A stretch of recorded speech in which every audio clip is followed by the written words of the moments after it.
We Americans pronounce the names of the Norse gods wrong.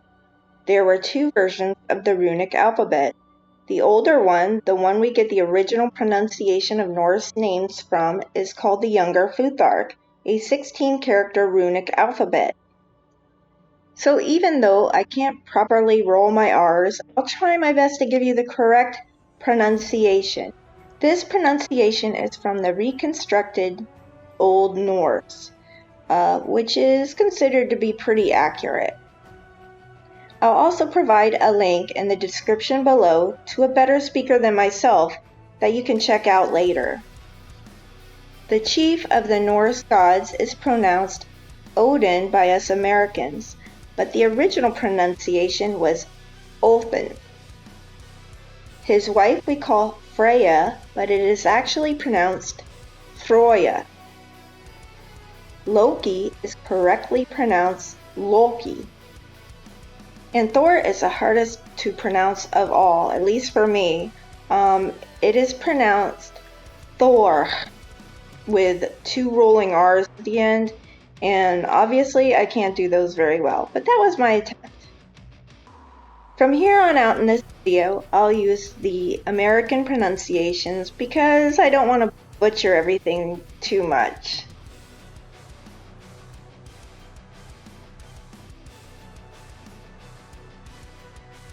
The Jotuns, or giants as the name is translated, were not a separate species. Rather, they were simply a rival family of the Aesir and the Vanir. They were often at war with each other, but there were times of tense peace, too. It was during these times that the clans would often intermarry. For example, Odin's mother Besla was Jotun, and one of Odin's wives was Yor, also a Jotun.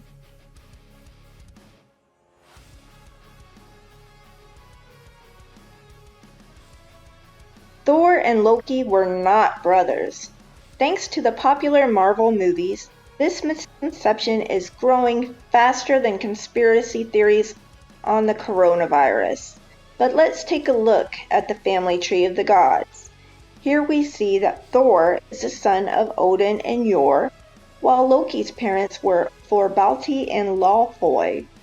If I pronounced that right, which I probably didn't, but I attempted.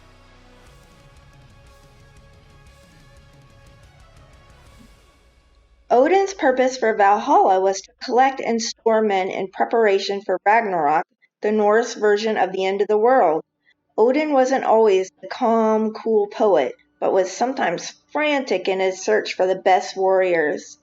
In the Eddic poem, The Song of Grey Bears, Odin brags that he incites the princes never to make peace. Many believe that when the Valkyries bore slain warriors to Valhalla, it was a time for eternal feasting, drinking, and partying in general.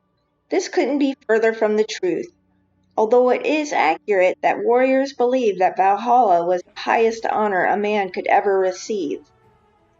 Valhalla wasn't all fun and games, though. Every day, the warriors would rise and fight all day, dying and respawning over and over. At day's end, the fighting would cease, and only then would the feast begin.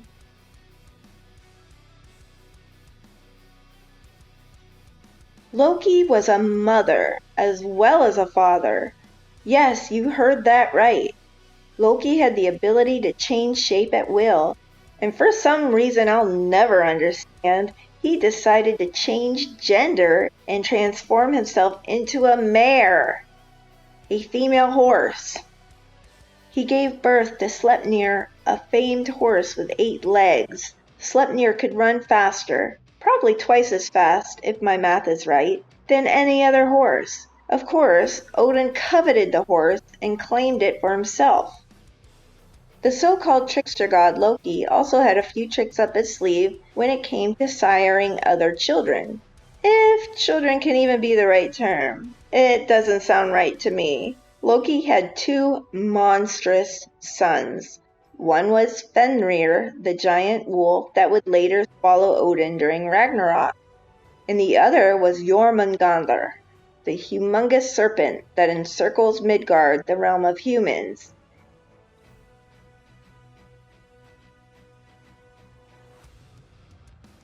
Freya was a hostage before she was Odin's wife. Freya was Vanir, while Odin was Aesir, basically two rivaling families who were often at war with each other. During one of these wars, a truce was made, and hostages were exchanged to ensure a continuing peace. Freya was a Vanir hostage and became Odin's wife, but she was the perfect match for the Allfather. Her magical abilities rivaled Odin's. Stories also tell that she loved gold and cried golden tears while Odin wandered the cosmos. The only thing that I find disturbing about Freya is that she rode in a chariot carried by unnamed cats. Cats! And we all know cats are terrible.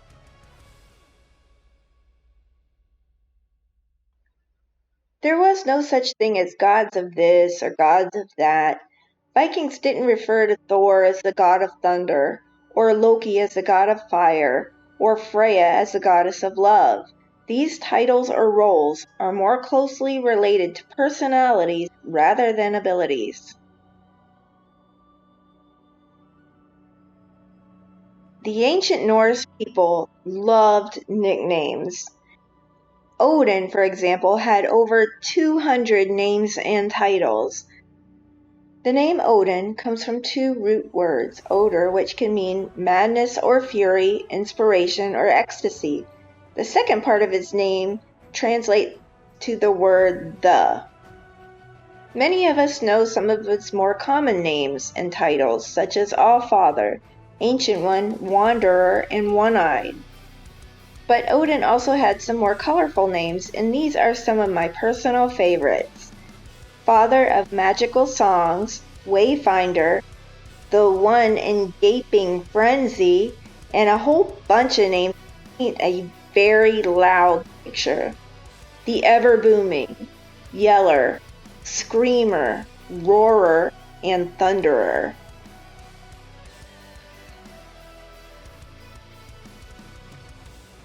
Odin brought the gift of poetry to mankind. The Prose Edda tells the story of how Odin obtained the famed mead of poetry. After the Aesir and Vanir had a war, they agreed to make peace, and as a symbol of that peace, they all spat into a cauldron. From the cauldron, they created a man called Kvasir, who was so wise he could answer any question. I think I butchered that name, but I attempted. Kvasir spent some time wandering the world, answering questions and dispensing wisdom. One day, two dwarves killed Kvasir, took his blood, put it in 3 containers, added honey, and made Odrerir, the mead of poetry. And yeah, I probably butchered that one too. Odrerir literally means the mover to passion or mover to madness, or perhaps stirrer of inspiration.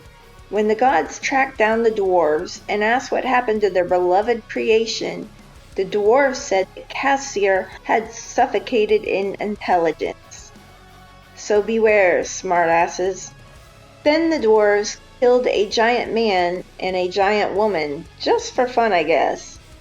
The son of the murdered parents, Suttungr, exacted swift revenge and took the mead from the dwarves. When he returned to his mountain home, he gave the mead to his daughter Gunnlod to guard. Of course, Odin wanted that mead like he wanted everything else. He disguised himself and struck out on the trail, calling himself Bolverkr, which means evildoer or worker of misfortune. In the most roundabout way possible of obtaining the mead, he went to the home of Suttungr's brother, Baugi. Bolverkr approached 9 slaves scything hay and let them sharpen their scythes on his probably magical whetstone. Of course, the slaves wanted that whetstone, so Odin said, "Whoever is still standing when the whetstone hits the ground can have it." And then, probably in slow motion like the movies, he tossed it in the air. With their viciously sharpened scythes, the 9 slaves dove for the whetstone, killing each other in the feeding frenzy that ensued. None of them were left standing to claim the whetstone. Odin caught the stone and continued on his merry way. Only then did Odin knock on Baugi's door. And of course Baugi was upset because work couldn't get done in the field with all the slaves bleeding into the ground. Odin offered to do the work in exchange for a drink of the famed mead. Baugi said he'd try to persuade his brother to give him a sip. When the work was done, greedy old Suttungr wouldn't give Odin even a single flip-flopping drop. Odin wasn't deterred though.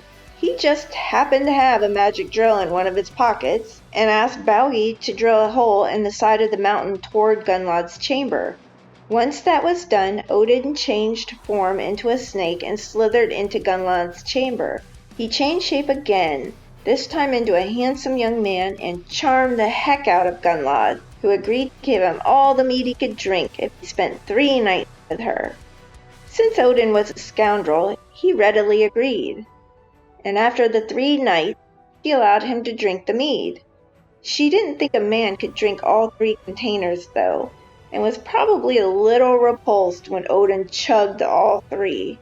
Odin then morphed into an eagle and flew out of the mountain toward Asgard. He heard some kind of terrible noise behind him and freaked out when he looked over his shoulder to see Suttungr, also in the form of an eagle, chasing him in a big frothing rage. I guess the scare made Odin literally poop his pants. But because he wasn't wearing any pants, the defecated mead fell upon unlucky humans below. Those it fell on were afterwards known as bad or mediocre poets. I wonder if this kid's ancestors were one of those unfortunate recipients of Odin's poop. Odin reached Asgard before Suttungr could catch him. He regurgitated the mead into 3 containers. And that was how poetry came to the gods and men. I hope you enjoyed today's video and hope you will join me as we continue to explore our wondrous and wonderful world. If you like this video, please click the like button and subscribe. If you think I left something out on this list that should have been included, feel free to leave a comment.